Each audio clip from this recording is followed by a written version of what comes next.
Done. हम किसके बारे में बात करने के लिए इकट्ठे हुए हैं? आरजेस। जो प्री की डेट आ गई है कितने आज आई है? 16 जून 2024। ठीक है, आप सब लोग अपना माइंड ऑफ रखेंगे।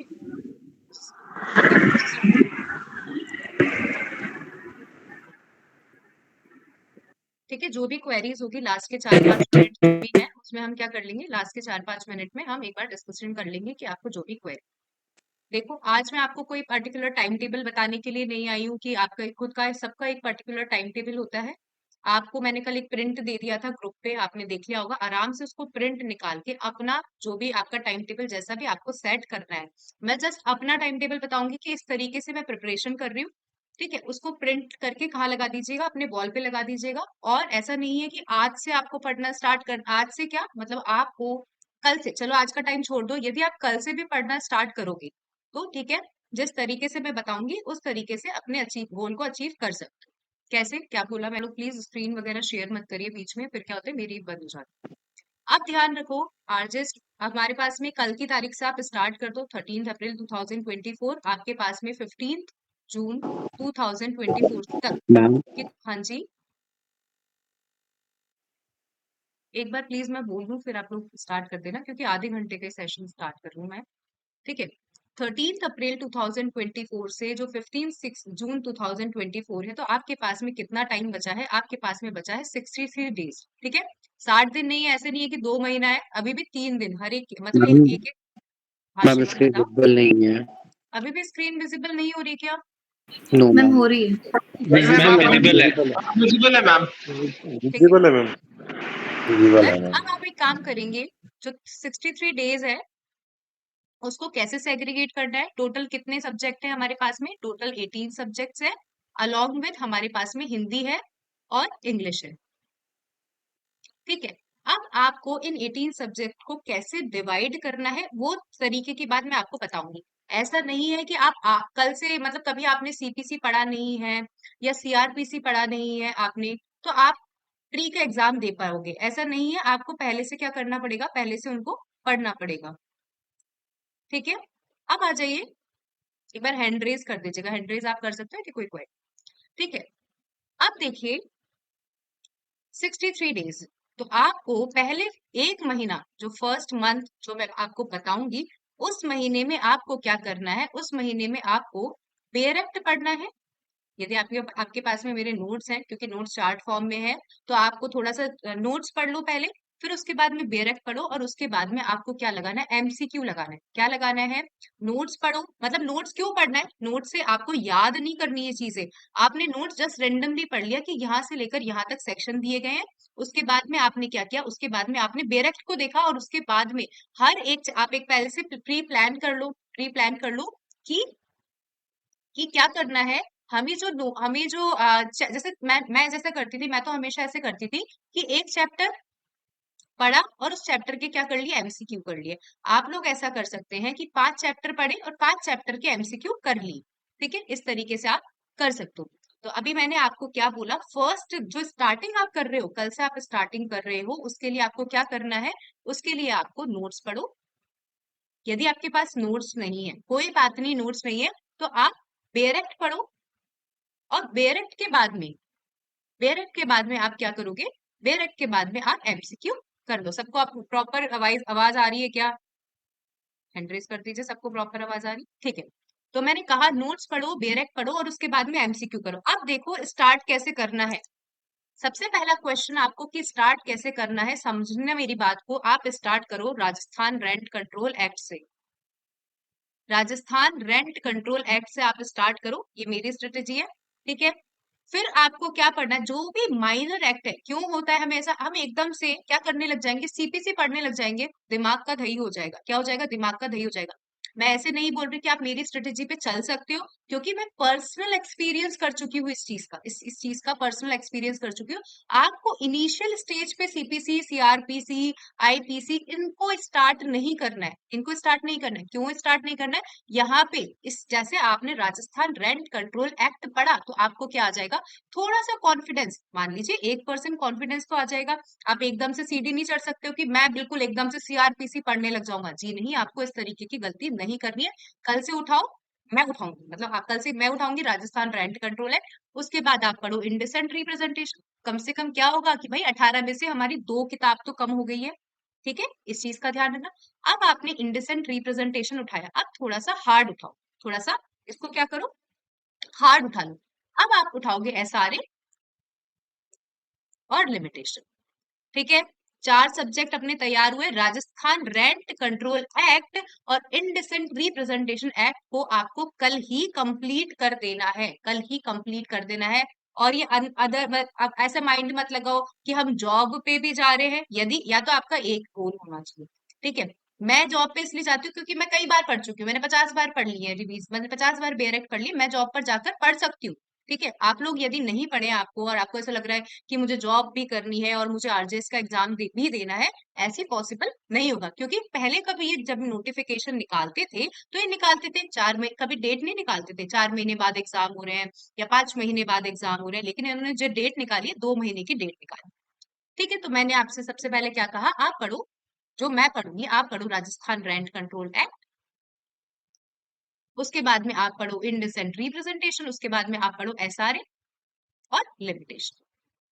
अब आपका थोड़ा सा माइंड तो प्रिपेयर हो गया, माइंड तो प्रिपेयर हो गया कि हमको क्या करना है। थोड़ा सा तो बेस हम स्टार्ट कर चुके हैं कि हमने राजस्थान रेंट पढ़ लिया, हमने 4 सब्जेक्ट कंप्लीट कर लिए। इनको आपको पढ़ना है आधे आधे दिन में, लाइक एक दिन में। एसआरए और लिमिटेशन को, एसआरए को पूरा एक दिन देना है।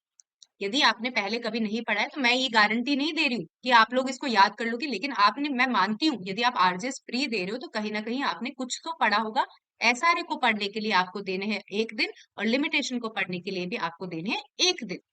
अब हम थोड़ी सी अच्छी स्टेज पे आ गए। यदि आपने एसआरए और लिमिटेशन कंप्लीट कर लिया है, लिमिटेशन एक भयंकर सब्जेक्ट है, दिखने में छोटा लगता है लेकिन एक भयंकर सब्जेक्ट है। आपने एसआरए और लिमिटेशन कंप्लीट कर लिया है तो भाई 10% कॉन्फिडेंस आपका बिल्ड हो चुका होगा। अब थोड़ा सा हार्ड सब्जेक्ट, मतलब हार्ड नहीं है जैसे कॉन्ट्रैक्ट एक्ट है ये मतलब हार्ड नहीं है, लेकिन इन चारों सब्जेक्ट के कंपैरिजन में ये क्या है, थोड़ा सा हार्ड है। कॉन्ट्रैक्ट उठाओ। क्या उठाओगे आप, अब आप कॉन्ट्रैक्ट उठाओगे। कॉन्ट्रैक्ट आराम से 2 से 2.5 दिन, 2 से 2.5 दिन में आपको क्या करना है, कॉन्ट्रैक्ट करना है। ठीक है, उसके बाद में आपको, इसके बाद में आप थोड़ा सा कॉन्ट्रैक्ट उठाया, कॉन्ट्रैक्ट में हमको क्या लगा कि यार हमने बहुत ज्यादा टाइम लगा दिया। अब इसके अंदर 1 से लेकर 75 पे आपको एक एक सेक्शन पढ़ना है। इसमें भी ध्यान रखोगे कि सेक्शन 1 से लेकर 75 जब कॉन्ट्रैक्ट की बात होती है तो आपको एक एक सेक्शन पता होना चाहिए। दूसरी बात, जो बाकी के सेक्शन है जो शायद 128 या पीछे से स्टार्ट होते हैं, उनमें जैसे आपको पता होना चाहिए कि एजेंसी कहाँ पे, कौन से सेक्शन में डिफाइन है, या बेलमेंट कौन से सेक्शन में डिफाइन है, इस तरीके से क्वेश्चन पूछ सकते। अब आपने कॉन्ट्रैक्ट पढ़ा, कॉन्ट्रैक्ट के बाद में आप आ जाइए इनडिसेंट रिप्रेजेंटेशन। 10 सेक्शन है, कितने घंटे में कर लोगे? कोई है जो मैसेज टाइप कर सकता है? इनडिसेंट रिप्रेजेंटेशन को आपको मैक्सिमम 3 घंटे में कंप्लीट करना है। कैसे कंप्लीट करोगे वो ये भी मैं बाद में बताऊंगी कि आपको ये सब चीजें कैसे कैसे कंप्लीट करना है, ये सब चीजें मैं आपको बताऊंगी। अभी ऐसे नहीं है कि यार हम बेरेक्ट देख के पढ़े, बेरेक्ट पढ़े तो हम कैसे करेंगे। तो आपको इनडिसेंट रिप्रेजेंटेशन को, मतलब हम ये मान रहे हैं कि आप कल से पढ़ना स्टार्ट करो। अभी तो नोटिफिकेशन आया है, माइंड में चल रहा है कैसे स्टार्ट करें कैसे स्टार्ट करें। तो आप इनडिसेंट रिप्रेजेंटेशन को 3 घंटे में कंप्लीट कर दो। उसके साथ में आप स्टार्ट करोगे फॉक्स। ठीक है, अब ऐसा नहीं है कि चाहे सिविल मिक्स कर रहे हैं या क्रिमिनल मिक्स कर रहे हैं, इतना दिमाग मत लगाओ कि मैं पहले सिविल कर लूंगा क्रिमिनल कर लूंगा। ठीक है, थोड़ा सा सिंपल के साथ में थोड़ा सा हार्ड आपको करना है। पॉक्सो को भी आपको इनडिसेंट रिप्रेजेंटेशन को साथ में क्या करना है, कंप्लीट करना है। शिवम आपको स्क्रीन विजिबल नहीं हो रही, बाकी सबको स्क्रीन विजिबल हो रही है। कोई बात नहीं, मैं रिकॉर्डिंग आपको शेयर कर दूंगी यदि नहीं हो रही। ठीक है, आपने पढ़ा पॉक्सो, एक दिन में कंप्लीट करा। फिर आप आ जाओ, अब इस स्टेज पे आ चुके हैं हम। पॉक्सो के बाद में पहले हमने करा जेजे, और उसके बाद में जो भी माइनर सब्जेक्ट अपने चल रहे हैं। मैं आपको ये नहीं बोल रही कि माइनर के साथ में आपको हिंदी इंग्लिश पढ़ना है, मैंने अभी तक आपको ये नहीं कहा है। कि मैंने कहा कि अभी आप जिस माइनर सब्जेक्ट पे लगे हुए हो उन पे लगे रहो और साथ में क्या करो, एमसीक्यू कंप्लीट करो। साथ में इसको, इतनी बड़ी गलती मत करना कि आप सिर्फ पढ़े जा रहे हो पढ़े जा रहे हो पढ़े जा रहे हो, एमसीक्यूज नहीं कर रहे हो। वैल्यू जीरो है, मैं बोल रही हूँ जीरो है। क्योंकि एग्जाम में आप जाओगे और आपके सामने वही क्या आएगी, 4 सेम। ऐसा लगेगा आपको कि यार इसका आंसर ये भी हो सकता है, इसका आंसर ये भी हो सकता है, इसका आंसर, और 3 साल की वैकेंसी वाले बच्चे बैठ रहे हैं। 3 साल की वैकेंसी बात, जैसे आप लोग बैठ रहे हैं तो आप लोगों के साथ में मैं सोच रही हूँ एग्जाम देने का, अभी मेरा कंफर्म नहीं है, लेकिन मैं भी तो आपके साथ में एग्जाम देने बैठूंगी। तो थोड़ा सा ठीक है, मतलब ऐसे बहुत सारे लोग होंगे जिसको मेरे से ज्यादा बहुत ज्यादा एक्सपीरियंस होगा, लेकिन मैं इतना कितने टाइम से पढ़ाई जा रही हूँ, तो कहीं ना कहीं उस क्वेश्चन को, जिस क्वेश्चन को आप करने की सोच रहे हो, उस क्वेश्चन में आप 75% श्योर होंगे, तो कहीं ना कहीं मैं 76% श्योर होंगी, क्योंकि मैंने पढ़ाई करी। मैं ये नहीं बोल रही कि मेरा 100% ही मैं कहूंगी, तो मैं बोल रही हूँ कि जिस आंसर में आप 75% श्योर हो, उस आंसर में मैं 75.5 75.1% श्योर हूँ। ठीक है, तो ये इग्नोर वाली बात नहीं करनी है कि मैंने जो बोला एमसीक्यू करना है तो आपको एमसीक्यू कंप्लीट करना है। तो अपने मोस्टली सारे माइनर देख लेते हैं, कौन कौन से माइनर है, स्क्रीन पे आपको दिख जाएंगे। देखो, एसआरए लिमिटेशन हो गया, ये सब हम देखेंगे कितने कितने दिन में पढ़ना है। टीपीए आपको पढ़ना पड़ेगा। ठीक, ठीक है, ये नहीं बोल रही कि चलो इतने दिन में, आप अपना एक बेस बना लो कि मुझे पहले माइनर कंप्लीट करने हैं, मुझे क्या करना है, पहले माइनर कंप्लीट करने हैं। तो जैसे ही आपके 13 माइनर, ठीक है, 13 माइनर, जैसे TPA contract is not minor, लेकिन आपको इस मतलब ऐसे ही मान लो कि माइनर सब्जेक्ट में यदि आप 13 माइनर कंप्लीट कर लेते हो, और इन 13 माइनर को आपको अप्रोक्स 15 दिन में कंप्लीट करना, 15 दिन भी नहीं, 15 दिन में बहुत ज्यादा बोल रही हूँ, 12-13 दिन में, 12-13 दिन में मैं बहुत ज्यादा बोल रही हूँ, 10 दिन में, क्योंकि हमने किन्हीं किन्हीं सब्जेक्ट को आधे आधे दिन भी तो दिए। 10 से 11 दिन में कुछ भी करो, लेकिन आपको 10 से 11 दिन में इन सब्जेक्ट को क्या करना है, कंप्लीट करना है। एक बार मैं आपको स्क्रीन पे दिखाती हूँ कि मैंने आप लोगों के लिए क्या बनाया है, और साथ में मैं मेरा भी बताऊंगी कि मैंने मेरे लिए क्या बनाया है इन कंपैरिजन। तो आ जाइए देखते हैं स्क्रीन पे, फिर मैं आपसे एक बार क्वेरी के लिए पूछ लूंगी। देख, मैंने कहा कि सिविल प्रोसीजर कोड आप लोगों को 5 दिन लगेंगे मैक्सिमम, मैं ऐसा मानती हूँ कि यदि आप कल से पढ़ना स्टार्ट कर रहे हैं, पूरा ये मैं टाइम भी डिसाइड नहीं कर रही आपको कि सुबह पढ़ना है या शाम को पढ़ना है, लेकिन आपको कम से कम 5 दिन सिविल प्रोसीजर कोड में देने पड़ेंगे। और मैंने मतलब स्लैश लगा के अपने लिए लिखा है कि भाई मेरे को 3 दिन लगेंगे इसको कंप्लीट करने में। फिर कॉन्स्टिट्यूशन ऑफ इंडिया मेरे सर के परे जाता है, तो मैं मानती हूँ कि 4 दिन आप यदि कंटिन्यूअसली पढ़ रहे हो, तो 4 दिन में, क्योंकि अभी ऐसा टाइम नहीं है कि पूरे साल भर में कोर्स कंप्लीट करना है, आपको कॉन्स्टिट्यूशन ऑफ इंडिया को 4 दिन देने हैं। ठीक है, मैं मेरे स्लैश लगा के 5 दिन लगाऊंगी, क्योंकि मुझे कॉन्स्टिट्यूशन ऊपर से जाता है। अब आ जाओ, थर्ड नंबर मैंने लिखा इंडियन कॉन्ट्रैक्ट एक्ट, 2 डेज। ठीक है, आपको 2 दिन करना है मैक्सिमम, ठीक है, मेरे को भी 2 दिन ही लगेंगे। The Indian evidence act, 3 days. ठीक है, तो स्लैश लगा के इस स्लैश में मैंने मेरे डेज डाले। इंडियन लिमिटेशन एक्ट 1 दिन में, तो आधा दिन। और स्पेसिफिक रिलीफ एक्ट आपको 1 दिन में कंप्लीट करना है। ट्रांसफर ऑफ प्रॉपर्टी एक्ट, क्योंकि ट्रांसफर ऑफ प्रॉपर्टी एक्ट की लैंग्वेज थोड़ी हार्ड है, कैसी लैंग्वेज है, थोड़ी हार्ड लैंग्वेज है, तो ट्रांसफर ऑफ प्रॉपर्टी एक्ट को करने में आपको अप्रोक्सीमेटली 3 दिन लगेंगे, जिसने पहले से पढ़ा हुआ, जैसे बहुत सारे स्टूडेंट्स मेरे हैं मतलब इस क्लास में, ठीक है, मैंने उनको अच्छे से टिप्स पे याद करवाया, तो मैं मान सकती हूँ कि वो ट्रांसफर ऑफ प्रॉपर्टी एक्ट को 1 दिन में रिवाइज करके अगले दिन पूरे एमसीक्यू कर ले, जिसने भी ट्रांसफर ऑफ प्रॉपर्टी एक्ट पढ़ा है। तो मैं 100% बोल सकती हूँ कि आप 1 दिन में क्या करो, पूरे बेयर एक्ट को रिवाइज करो और अगले दिन एमसीक्यू कर लो। और जिन्होंने नहीं पढ़ा बेर से, मैं मान सकती हूँ कि 3 दिन आपको इजीली लगेंगे ट्रांसफर ऑफ प्रॉपर्टी एक्ट को पढ़ने। फिर आ जाइए इंटरप्रिटेशन ऑफ स्टेच्यूज। ठीक है, मैं आपको एक चीज बताती हूँ इंटरप्रिटेशन ऑफ स्टेच्यूज के लिए, अननेसेसरी बहुत सारी चीजें ऐसी लिखी हुई है इंटरप्रिटेशन, मतलब यदि प्री प्रोस्पेक्टस से देख रहे हो, तो मुझे ऐसे लगता है कि मेरे पास ऐसे सफिशिएंट नोट्स है। ठीक है, बहुत मेरे पास में बहुत 25 से 30 पेज के नोट्स है, तो आप लोगों के पास में भी ऐसे नोट्स होने चाहिए जिस इंटरप्रिटेशन ऑफ स्टेच्यूज में जो जस्ट हो इंटरप्रिटेशन, आपको अथाह नहीं पढ़ना है। इंटरप्रिटेशन से 1 मार्क्स का क्वेश्चन आ जाएगा, 2 मार्क्स से, इतना अथाह नहीं पढ़ना है। मिनिमम वे में आपको पता होनी चाहिए कि ये गोल्डन प्रिंसिपल क्या बात करता है, ये गोल्डन प्रिंसिपल क्या बात करता है, छोटी छोटी चीजें आपको पता होनी चाहिए। तो मेरे जो नोट्स है उसके अकॉर्डिंग मुझे हाफ डे, तो आधा दिन लगेगा, वो आप अपने अकॉर्डिंग चेक कर।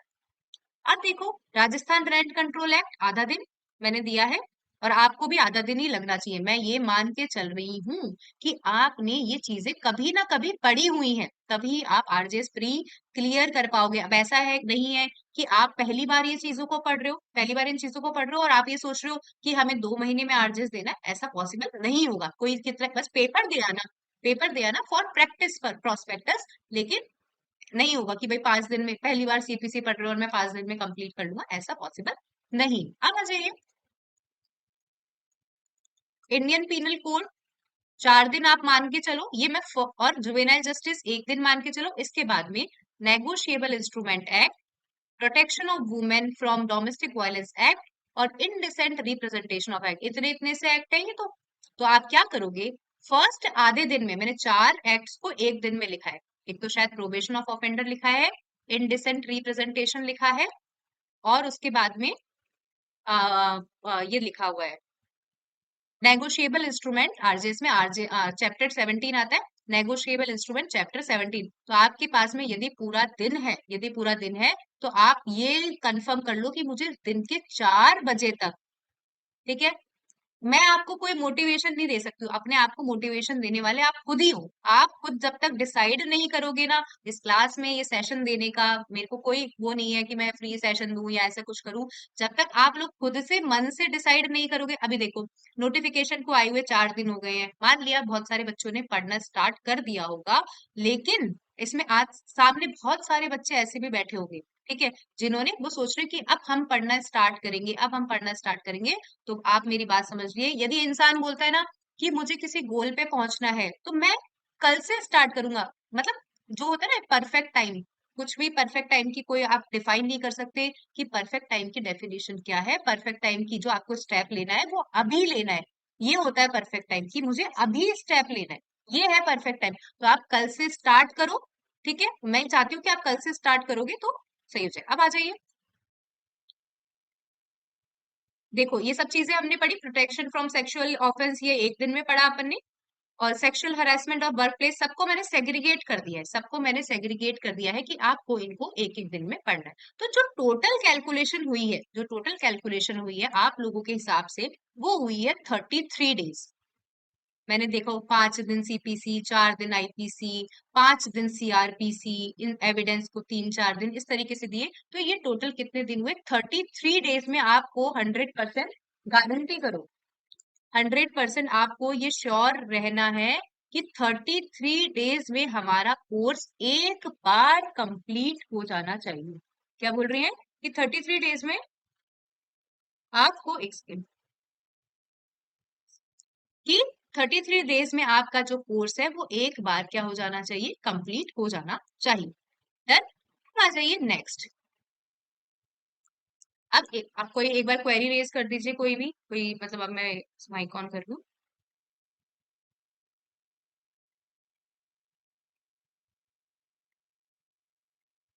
ठीक है, हैंड रेज कर दीजिए किसी को कोई क्वेरी हो तो।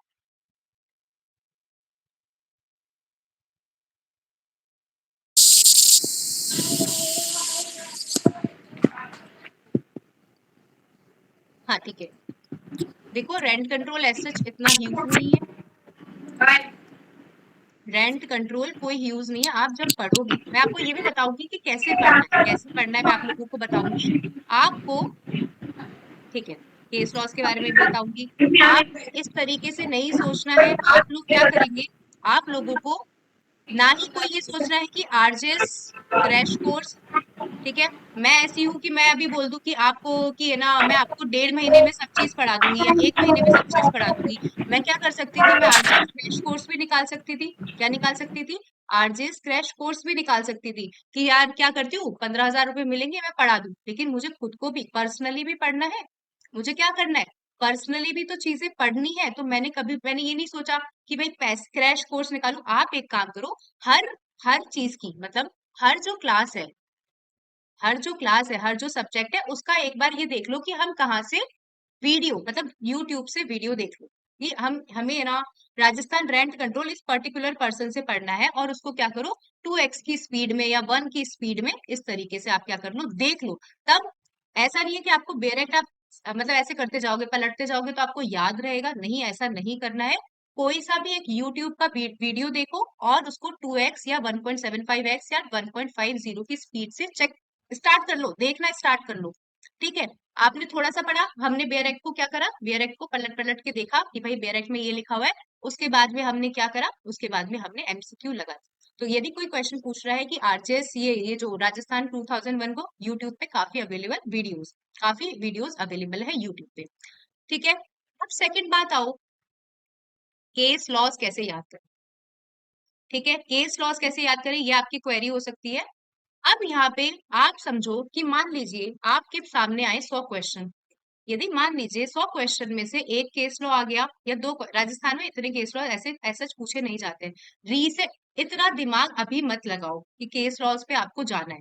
ठीक है, इतना दिमाग मत लगाओ, आप पहले अपने बेयर एक्ट को कंप्लीट करो। क्या करो, अपने बेयर एक्ट को कंप्लीट करो। डन। जो केस लॉस की बात है, अभी हमारे पास में इतना टाइम नहीं है कि हम रीसेंट केस लॉस भी पढ़ ले या रीसेंट जजमेंट्स भी पढ़ ले। ठीक है, जो आपके बेयर एक्ट में लिखा हुआ है उस पर ज्यादा फोकस करो। ठीक है, डन। तो 33 डेज एक बार अपना कंप्लीट हो गया, उसके बाद में आपको क्या करना है, इसका जस्ट आधा, मैं आपको बता रही हूँ, रुको, इसका जस्ट आधा 16 डेज में आपको क्या करना है, 16 डेज में आपको अगेन रिवीजन करना है। पहले आपको डेप्थ में जाना पड़ेगा, बेयर एक्ट के डेप्थ में जाना पड़ेगा, लाइन लगा लगा के आपको पढ़ना पड़ेगा प्री क्लियर करने के लिए। ठीक है, मैंने फर्स्ट आपको क्या बोला, 63 डेज है, 63 डेज में से हमने 33 डेज किस में लगाए हैं, 33 डेज हमने पहले पूरे कोर्स को कंप्लीट करने में लगाए हैं। उसके बाद में आपने 16 डेज में क्या करा है, 16 डेज में रिवीजन करना है। क्या करना है, रिवीजन करना है आपको। फिर कितने दिन बचे, ये हुए 49 डेज। उसके बाद में आपको 6 डेज में अगेन रिवीजन करना है और आपको फिर 6 डेज में रिवीजन करना है। इस तरीके से आपको अपनी प्रिपरेशन को क्या करना पड़ेगा, कंप्लीट करना पड़ेगा। और बाकी के जो 2 दिन बचे हैं, बाकी के जो 2 दिन बचे हैं उसमें अब जैसे हमने इतना बार पढ़ लिया, हमने इतनी बार चीजें पढ़ ली, तो अब आपको ऐसे पढ़ने की जरूरत नहीं, आपको बस क्या करना है, पन्ने ही पलटने हैं। ठीक है, अब बात रही हिंदी इंग्लिश की, किसकी बात रही, हिंदी इंग्लिश की बात रही। देन हिंदी इंग्लिश आपको मेजर के साथ में, क्योंकि आप पूरा दिन मेजर पढ़ते पढ़ते क्या हो जाओगे, पूरा मेजर पढ़ते पढ़ते पूरा दिन बोर हो जाओगे, तो हर दिन हिंदी का और हर दिन इंग्लिश का रात को 10 से 11 बजे तक क्या करो, हिंदी इंग्लिश का एक एक टॉपिक करो। ठीक है, आप इस तरीके से प्रिपरेशन करोगे, आपको पूरा क्या करना पड़ेगा, पूरा उस आरजेएस में घुसना पड़ेगा, यदि आपको 2 महीने के अंदर इन चीजों को क्या करना है, क्लियर करना है। ठीक है, आप मुझे 1 मिनट का टाइम दीजिएगा प्लीज।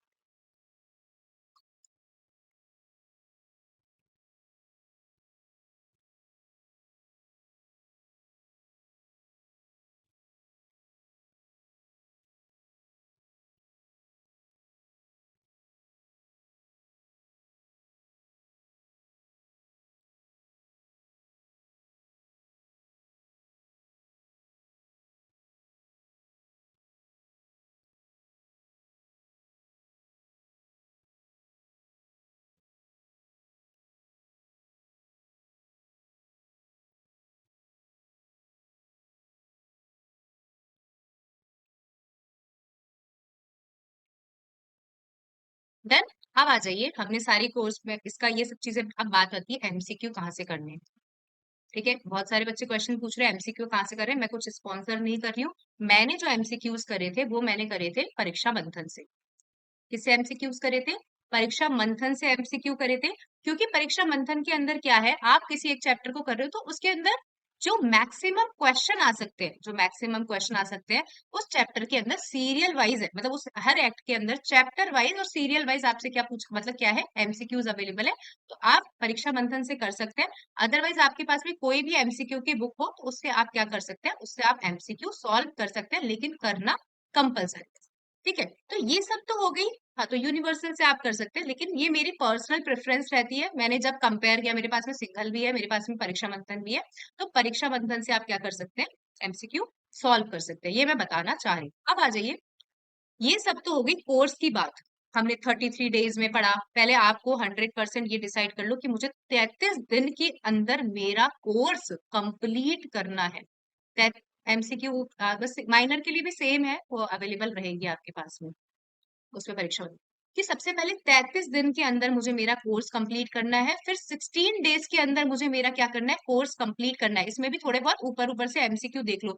अब ये जो 6 डेज है, ये जो 6 डेज है, इसके अंदर आपको एमसीक्यू नहीं करने हैं। ये जो मैंने बोला, ये फर्स्ट बार कोर्स रिवाइज हुआ, ये सेकंड बार कोर्स रिवाइज हुआ, ये 6 डेज मैंने आपको कहा ये 6 डेज मैंने आपको कहा, इसके अंदर आपको एमसीक्यू नहीं करने हैं, इसके अंदर भी एमसीक्यू नहीं करने हैं, क्योंकि हम लोगों को अब हमारे पास में इतना टाइम नहीं बचा है कि हम क्या करें, एमसीक्यू सॉल्व करें।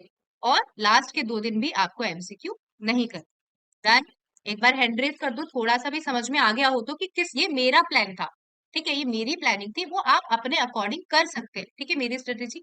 अब आ जाइए जो अलग एडिशनल चीजें आती है, अलग एडिशनल चीजें आती हैं जो मैं आपको बताती हूँ, ठीक है। ये सब चीजें आप लोग आराम से इसके अंदर देख लेना।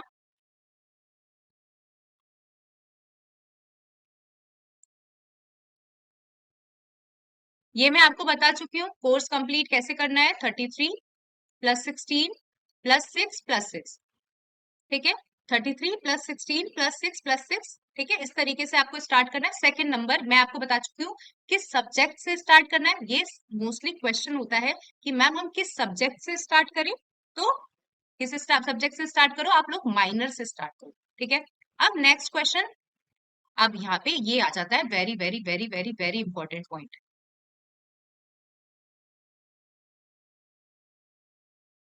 ठीक है। अब आओ, वेरी इंपॉर्टेंट टॉपिक क्या बोला, आप आरजेएस पहली बार दे रहे हो, आप आरजेएस दूसरी बार दे रहे हो, आप आरजेएस तीसरी बार दे रहे हो, आप आरजेएस चौथी बार दे रहे हो, ठीक है। अब आपको ये नहीं देखना, मान लीजिए कि पारुल क्या है, भाई पारुल को थोड़ी बहुत नॉलेज है, पारुल को थोड़ी बहुत नॉलेज है, लेकिन मेरे अंदर आपको ओवर कॉन्फिडेंट नहीं होना है।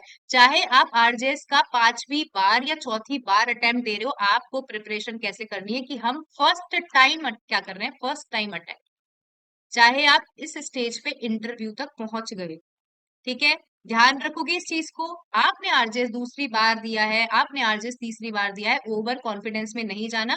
कई बार ऐसा होता है कि लोग इंटरव्यू स्टेज तक पहुंच जाते हैं, इंटरव्यू स्टेज पर पहुंच जाते हैं, लेकिन वो नेक्स्ट स्टेज में आरजेएस का प्री या जुडिशरी एग्जाम का प्री तक भी क्लियर नहीं कर पाते हैं, ठीक है। कुछ गलत बात नहीं बोल रही हूँ मैं खुद पर्सनल, मेरी मतलब मैं खुद का एक्सपीरियंस भी बोलूं। मैंने यहाँ पे आपको क्या लिखा है, मैंने ये नहीं बोला how to clear RJS pre, मैंने कल भी मेरी क्लास में मतलब बोल दोहराया था, how to clear RJS pre नहीं बोला, मैंने बोला how to prepare for RJS pre. क्योंकि ऐसे सर्कमस्टांसेस आ सकते हैं, मान लीजिए मेरी जैसी लड़की, मतलब मैं खुद का नाम नहीं ले रही, लेकिन कोई ऐसी लड़की है जिसने इंटरव्यू भी क्लियर किया है और जो अभी ज्ञान दे रही है, ज्ञान ज्ञान ले लो आप, लेकिन ज्ञान दे रही है, ऐसी पॉसिबिलिटी आ सकती है कि जो मेरी जैसी लड़की है जिसने इंटरव्यू की स्टेज भी क्लियर कर ली है और जो यहाँ पे बैठ के स्टूडेंट्स को ज्ञान दे रही है, बहुत सारे एग्जाम्पल है, आपको कहीं एग्जाम्पल दिखेंगे ऐसे ऐसे टीचर जो क्या करते हैं, आरजेएस को पढ़ाते पढ़ाते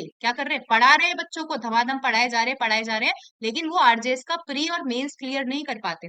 तो ये ओवर कॉन्फिडेंस में नहीं रहना है कि आप 4th टाइम कर रहे हो, आप 3rd टाइम कर रहे हो, आपको प्रिपरेशन हमेशा ऐसे ही करनी है, तैयारी ऐसे करनी है कि आप फर्स्ट टाइम आरजेएस दे रहे हो, ठीक है, पहली बार आपको जैसे एग्जाम दे रहे हो इस तरीके से आपको पढ़ना है, ओवर कॉन्फिडेंस में नहीं जाना है। मैं भी ऐसे ही करूंगी, मैं ऐसा नहीं कि मैं एमसीक्यू सॉल्व नहीं करूंगी, मैं एमसीक्यू सॉल्व नहीं करूंगी, मैं एमसीक्यू भी सॉल्व करूंगी और मैं सब चीजों को करती जाऊंगी। मैं आपको पहले ही बोलूं कि मैं ऐसा क्रैश कोर्स टाइप निकाल देती कि 15 दिन में क्या करो, 15 दिन में अपना मतलब 1 महीने का क्रैश कोर्स है, मुझे तो क्या मतलब है, मुझे तो पैसों से मतलब है। मैं ऐसा नहीं करना चाहूंगी क्योंकि पैसे से ज्यादा पोस्ट इंपॉर्टेंट रहती है।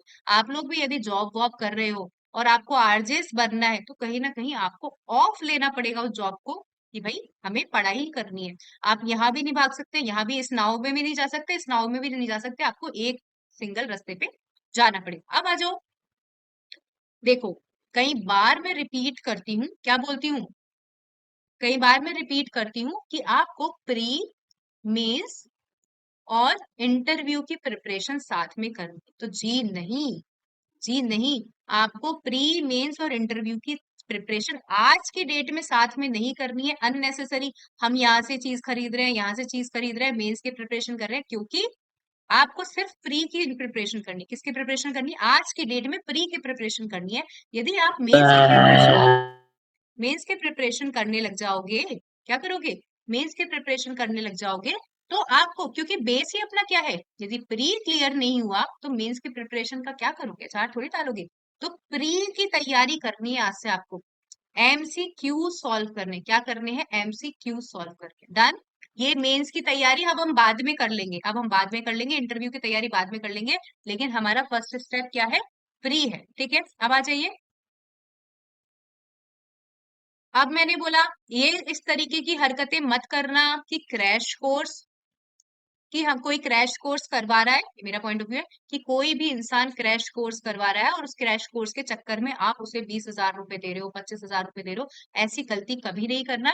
यूट्यूब पे, ठीक है, यूट्यूब पे अच्छे अच्छे वीडियोस अवेलेबल है, किसी को भी पकड़ लो, लाइक SRA लिमिटेशन के तो मेरे भी क्लास में क्या है, फ्री है। ठीक है, मेरे भी क्या है, फ्री है SRA लिमिटेशन के। आराम से आप यूट्यूब पे जाओ, अ, आराम से आप यूट्यूब पे जाओ और क्या करो, वीडियोस को अच्छी स्पीड में देखो।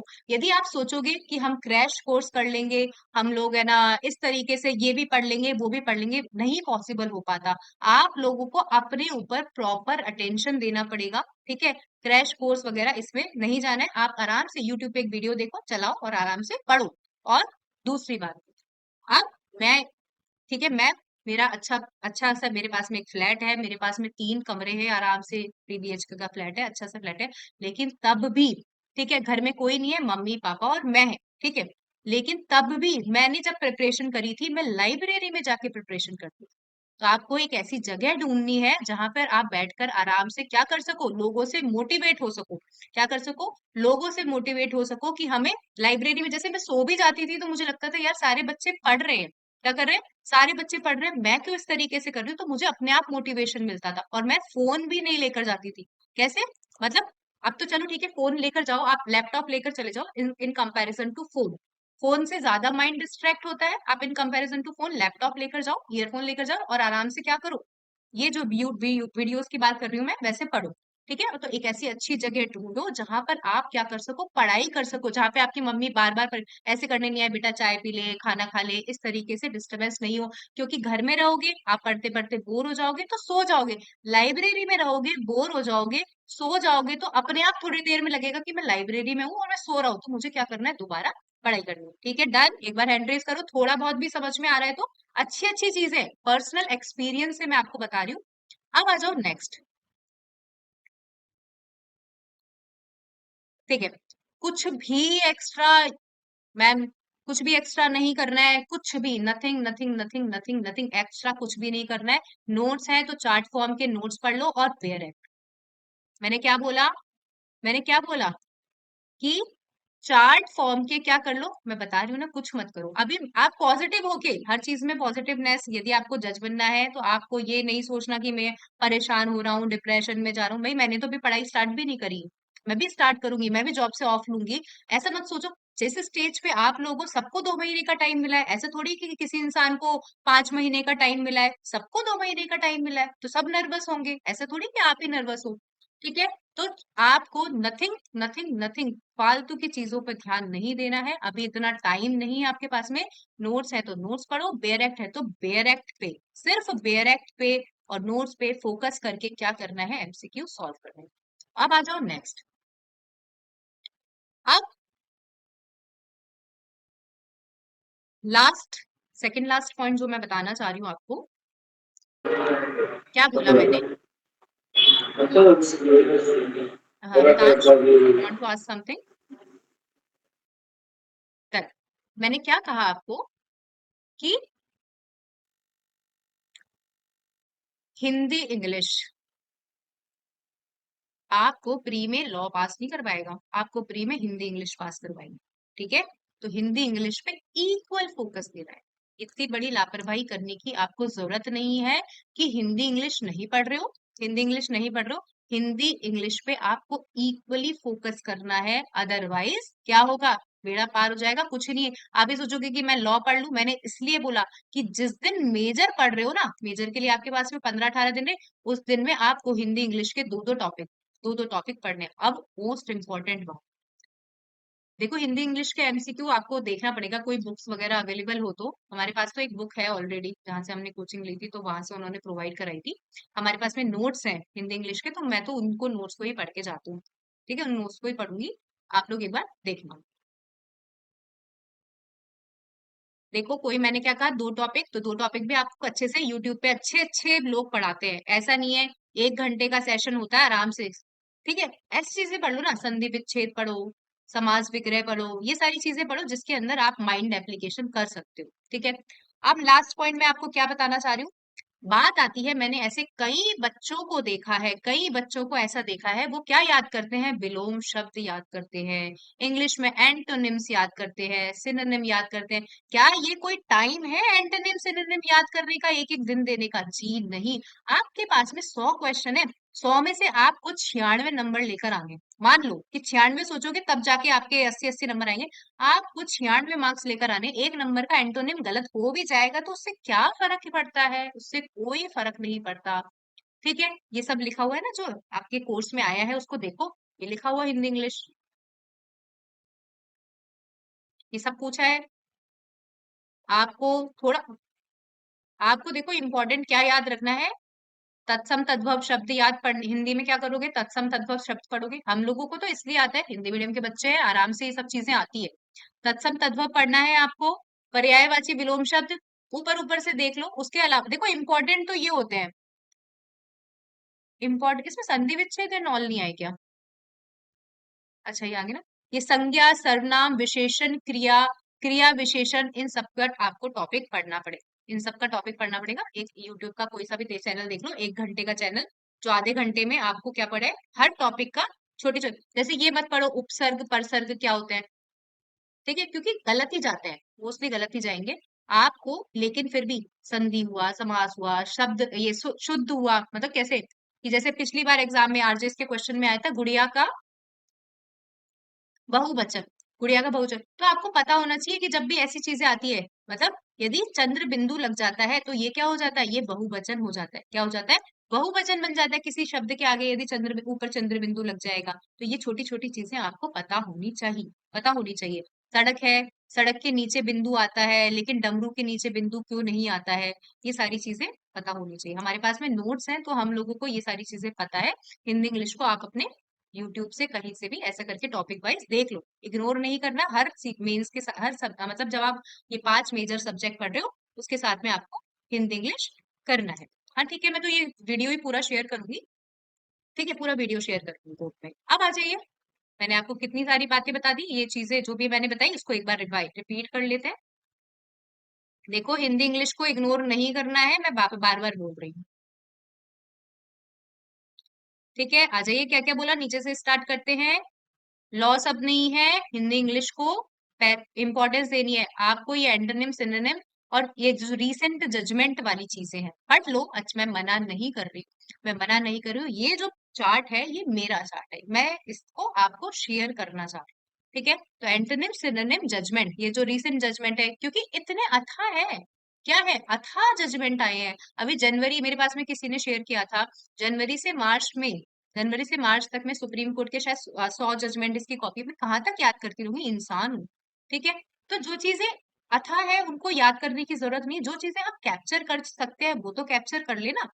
अब नेक्स्ट देखो, मैंने आपको ये भी बता दिया, nothing nothing nothing only bare at note stars much sufficient pro, ऐसे क्रैश कोर्स टाइप थिंग्स को मत सोचना। आराम से कहीं से भी रिकॉर्डिंग, यूट्यूब से रिकॉर्डिंग लो, आराम से रिकॉर्डिंग लेकर उसको स्पीड में देखो, 2x की स्पीड में देखो या 1.5x, क्योंकि मैं ऐसा मानती हूँ कि आप लोगों ने कहीं ना कहीं सीपीसी सीआरबीसी इन चीजों को क्या करता है, पढ़। ठीक है, अब आ जाइए, ये मैंने बता दिया कि आपको अब प्री पॉइंट ऑफ व्यू से ही पढ़ना है। अटेम्प्ट में ये नहीं कि हमेशा हमेशा अपना एफर्ट हमेशा ऐसे देना है कि ताकि आप फर्स्ट अटेम्प्ट करो, किस सब्जेक्ट से स्टार्ट करना है, माइनर सब्जेक्ट से स्टार्ट करना है। और कोर्स कंप्लीट आपको 4-5 तरीके से करना है जो मैंने आपको बताया। ये मैं स्क्रीन पे यहाँ भी दे देती हूँ, लिखा हुआ है, देखो क्या लिखा है, 63 डेज है आपके पास में टोटल, कल से मिलाकर। ठीक है, 33 days, 16 days, 6 days, 6 days plus 2 days. ठीक है, अब आ जाइए, देखते हैं सबके क्वेश्चन। हाँ यहाँ पे, ठीक है, माइनर्स के लिए नोट सफिशिएंट होंगे, हाँ ठीक है, मत सफिशिएंट नोट्स है। ठीक है, नोट्स मैं फिर भी बोल रही हूँ, नोट्स देखो, बेरेक्स देखो। ठीक है, बस, और एमसीक्यू करो। आप प्रोवाइड कर सकते हैं हिंदी इंग्लिश के नोट्स, वो बहुत ही रफ ऐसे लिखे हुए हैं तो आपको समझ में भी नहीं आएंगे, तो मैं नहीं प्रोवाइड कर सकती हूँ। इस दिस स्टडी ठीक है गुड है ma'am recommended few goods channel from YouTube. ठीक है, जीनत पढ़ाती है, काफी अच्छा पढ़ाती है, जीनत के वीडियो से देख ली। ठीक है, हिंदी इंग्लिश के लिए मैंने आपको बता ही दिया कि कोई भी एक टॉपिक आराम से देखो, कोई भी एक टॉपिक यूट्यूब पे आप आराम से एक टॉपिक सर्च करो कि संधि विच्छेद कैसे होते हैं, उपसर्ग प्रत्यय कैसे होते हैं। What to do with nervousness मैंने आपको बता ही दिया, सब नर्वस हैं, आप ही स्पेशल नहीं है। देखो ये जो है क्या नाम है, परीक्षा मंथन आप कोई सी भी ले लो, फर्स्ट एडिशन सेकंड एडिशन, इतने सारे क्वेश्चन तो सॉल्व नहीं कर पाओगे। फर्स्ट एडिशन में क्या होगा ज्यादा से ज्यादा, सेकंड एडिशन में क्या होगा, थोड़ी बहुत 2-3 क्वेश्चन इंसर्ट हो जाएंगे। मैम ये तो परीक्षा मंथन हिंदी इंग्लिश दोनों में अवेलेबल होती है क्या? क्या बोल रहे हैं परीक्षा मंथन हिंदी और इंग्लिश दोनों में अवेलेबल होती है मैम, क्या? मेरे पास में इंग्लिश में है, अभी मुझे इसका आइडिया नहीं है, हिंदी इंग्लिश तो काफी हिंदी इंग्लिश मतलब। ठीक है, सीपीसी स्टार्ट कर दिया है तो ठीक है, अच्छी बातें कर दिया है दोनों में तो। अवेलेबल होती है मैम।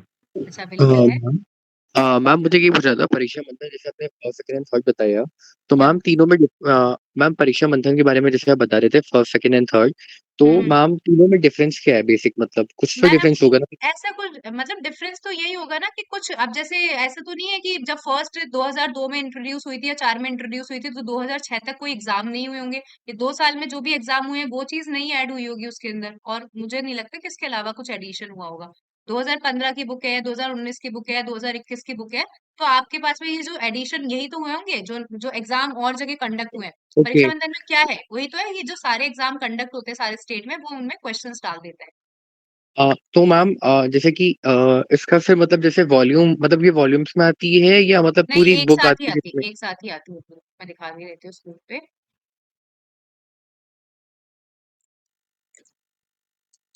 मैम इसमें मैम माइनस थ्री आती है परीक्षा क्या? परीक्षा मंथन के मैम परीक्षा मंथन के एक्चुअली बहुत सारे बुक्स आते हैं, उनमें ये जो है आप जैसे एमसीक्यू का मेरे बता रहे पास हो वो में एक सिंगल बुक मेरे आता है पास मैम। देखो, मेरे पास में ये वाली उस बुक है, ऐसा कुछ सिंगल बुक एक ऐसा एमसीक्यूज की आती है, राइट? सिंगल की है लेकिन ये ये सिंगल की है मैम। ये वाली है मेरे पास में, जो मुझे ऐसा लगता है ग्रीन कलर की समथिंग की है, ये ओपन नहीं हो रही अभी। मैम जैसे कि आपका जैसे कैमरा ऑन है अगर पॉसिबल हो तो क्या आप वो बुक हमें मतलब लाइव दिखा सकते हैं क्या तो करेंटली जो आपके दिख पास है? जाएगी तो, हाँ दिखा सकते हो, एक बार होल्ड रखो, एक सेकंड होल्ड रखो। मैम पहले सिंगल वॉल्यूम में आती थी, अब 2 में आने लगी है मैम।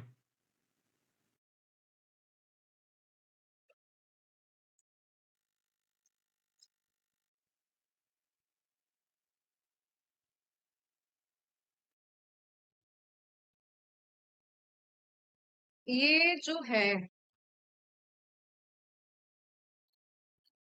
अभी एक्चुअली में अभी मेरे पास में वो तो अवेलेबल नहीं है मेरे पास में, तो ये मेंस की बुक दिखी मुझे अभी, मैं मेंस की दिखा दी मैंने।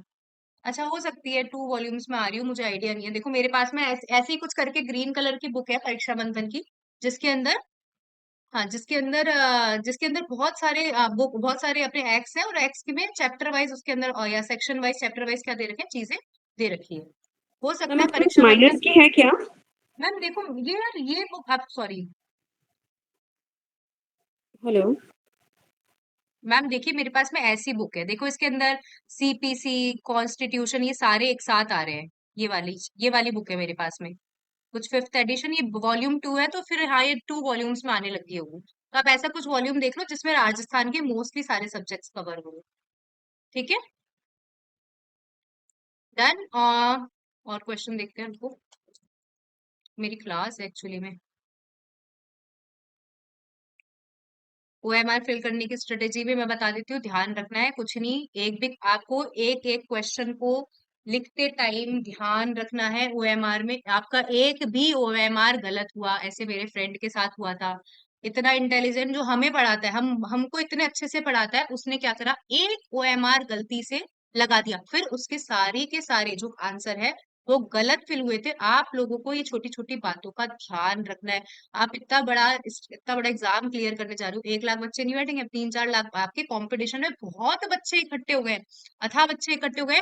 ये छोटी छोटी चीजों को इग्नोर नहीं करना है, इग्नोर नहीं करना है। ओएमआर फिल करते टाइम बिल्कुल अच्छे से ध्यान रखना है, दोबारा ओएमआर नहीं मिलेगा। आप ये सोचो कि दोबारा ओएमआर मिलेगा, सब लोग फिक्स रहता है कि इसको इस बच्चे को ये देना है, इस बच्चे को ये देना है, तो ये हमेशा हर चीज को फिल करते टाइम थोड़ी सी भगदड़बाजी नहीं करनी है, ठीक है। हमेशा पेशेंस के साथ में ही आंसर भी कर रहे हो, आपको आंसर भी बताती हूँ, प्री में आप आंसर लिख रहे हो ना, कभी भी ओएमआर पे डायरेक्ट आंसर मत लगाना, कभी भी ओएमआर पे डायरेक्ट आंसर मत लगाना। 2 घंटे का टाइम रहता है ना, ठीक है। आप ट्राई करो कि 1 घंटा 15 मिनट में आप पेपर पे टिक लगाओ। किस पे टिक लगाओ? पेपर पे टिक लगाओ। आप पता है क्या होता है, जब हम क्वेश्चन को रीचेक करते हैं ना, हमारे आंसर चेंज हो जाते हैं। मैं बता रही हूँ, जैसा मेरे साथ में हुआ था। जब आप क्वेश्चन को चेंज करोगे, मैं सोचूंगी यार मैंने पहले ये आंसर लगाया, मैंने पहले ये आंसर लगाया, ये आंसर गलत था। आप जब दोबारा रीच ओएमआर भरते टाइम आपके क्वेश्चन के आंसर ही चेंज हो जाएंगे। समझ रहे हो? इस चीज को भी ध्यान रखना है आपको, कभी भी डायरेक्ट ओएमआर पे वो गोला नहीं लगाना है, ठीक है। डायरेक्ट ओएमआर पे गोला नहीं लगाना है, सब चीजें पढ़ के जानी है मैम। लर्न करना कुछ भी नहीं है, अब आपको लर्न करने वाली सिचुएशन नहीं है। आपको बेयरेक्ट तो पूरा पढ़ना है। बेयरेक्ट प्री में कुछ भी पूछा जा सकता है, प्री में कुछ भी पूछा जा सकता है, मेंस में डिसाइडेड रहता है कि कहाँ से क्वेश्चन पूछे जाएंगे, ठीक है। ओएमआर की बात समझ गई? पेंसिल नहीं होता, पेन, पेन करो, पेन यूज करो आराम से, पेन ही यूज करके आओ। और क्वेश्चन देखते हैं कुछ जो लगते हैं मुझे फिर समझाने वाले। मैम मैम हम्म, एक चीज मतलब आई थिंक मेरे साथ होती है, बाकियों का तो मुझे नहीं पता। मैम कई बार ये होता है कि जैसे हम लोग सब पढ़ के जा रहे हैं, बट जब पेपर रियलिटी में सामने आता है तो मैम एमसीक्यू ब्लैकआउट सब फील हो शिवम, जाता है। अपन एमसीक्यूज इसलिए कर रहे हैं ताकि आपको बाद में डर नहीं लगे। हम एमसीक्यूज इसलिए कर रहे हैं ना, जो इंसान एमसीक्यू नहीं करेगा और एकदम से पेपर आ जाएगा उसका, तो क्या होगा, एकदम से पेपर, हम डरे नहीं इसलिए हम एमसीक्यू सॉल्व, ठीक है। बाकी की जो भी चीजें हैं ये सारी, ये वीडियो में उसमें रिकॉर्ड यूट्यूब पे डाल के उस पर शेयर कर दूंगी, आप आराम से चेक करना। और प्लीज ऐसे मत होना, हताश निराश होने की कोई जरूरत नहीं, सबको सेम टाइम मिला है, ठीक है। मैं करवा दूंगी मैं पक्का से। सबको सेम टाइम मिला है पढ़ने का, आप लोगों को कुछ एडिशनली ऐसा नहीं कि आप लोगों को कम टाइम मिला है, लेकिन आपको स्टार्ट करने की जरूरत है। किसकी जरूरत है? स्टार्ट, ठीक है। आई होप समझ में आ गया होगा। Thank you so much. बाकी कुछ भी हो आप ग्रुप पे क्वेश्चन पूछ लेना है, पर्सनल नंबर मेरे सबके पास में ही है, आप पर्सनल नंबर पे पूछ लो।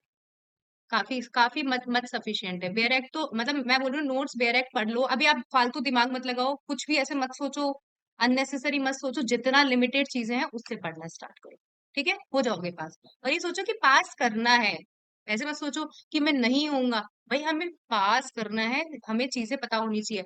आपको मैं सही बता रही हूँ, जैसे ये एविडेंस एक्ट है ना, एविडेंस एक्ट मैं 3 घंटे में कंप्लीट कर सकती हूँ, लेकिन मैं नहीं करूंगी, मुझे पता है, मुझे 2 दिन दूंगी, आराम से 2 दिन दूंगी उस एविडेंस एक्ट को, मुझे 3 घंटे लगेंगे। कोई सी भी वीडियो देखूंगी, उसको डबल की स्पीड पे चलाऊंगी, जैसे मैं करती हूँ नॉर्मली, ठीक है, ईयरफोन लगाया और बस टिक लगाती जा रही हूँ, तो 3 घंटे में कंप्लीट कर सकती हूँ। लेकिन मैं ऐसा नहीं करूंगी, मैं एमसीक्यू करते हुए जाऊँ, ठीक है। ठीक है, बाकी क्लास, बाकी की चीजें और बाकी कभी और वीडियो में कंसल्ट करेंगे। Thank you so much.